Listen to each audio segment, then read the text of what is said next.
हिंदू हृदय सम्राट बाळासाहेब ठाकरेंचा आज स्मृतिदिन, तर 11 वर्षांनंतर ठाकरे बंधू बाळासाहेबांच्या स्मृतीस्थळी एकत्र. उद्धव ठाकरे आणि राज ठाकरे तसंच आदित्य ठाकरे यांच्याकडून बाळासाहेबांना अभिवादन. राज ठाकरेंकडून बाळासाहेबांसोबतचा जुना फोटो शेअर. आधी समाजकारण आणि मग राजकारण हे आमच्या विचारात रुजवणाऱ्या बाळासाहेबांच्या स्मृतीला अभिवादन, राज ठाकरेंचं ट्विट. बाळासाहेबांनी हिंदुत्वाला नवा आयाम दिलाय. आम्हा सर्वांसाठी बाळासाहेब ठाकरे श्रद्धेय.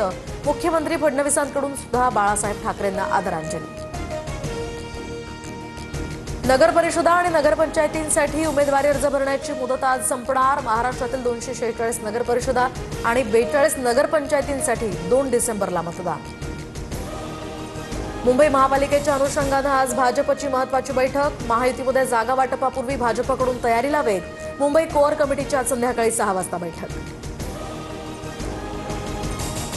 अजित पवारांच्या नातेवाईकांना 500 कोटींचं हॉस्पिटल बहाल केलं जातंय का? अंजली दमानी यांचा ट्विट करत सवाल. तर पद्मसिंग पाटलांच्या तेरणा ट्रस्टला पीपीपी तत्वावर हे हॉस्पिटल देण्याचा घाट, दमानी यांचा आरोप. तेरणा ट्रस्ट आता राणा जगजितसिंग पाहतात. सुप्रिया सुळेंचं दमानी यांना उत्तर. तुळजापूर ड्रग्ज प्रकरणामध्ये अडकलेले राणा जगजितसिंग सध्या भाजपात असल्याचीही करून दिली आठवण. मुंडवा जमीन गैरव्यवहार प्रकरणामध्ये मुठे समितीचा अहवाल आज सादर होणार. जमीन प्रकरणामध्ये गैरव्यवहार झाल्याचं उघड झाल्यानंतर समितीची स्थापना. दोषी कोण हे आता समोर येणार.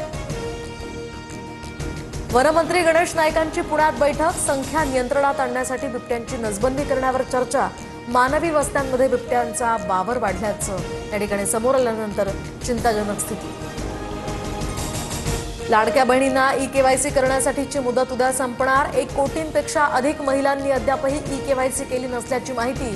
पुन्हा आता मुदतवाढ मिळणार का, याकडे लक्ष.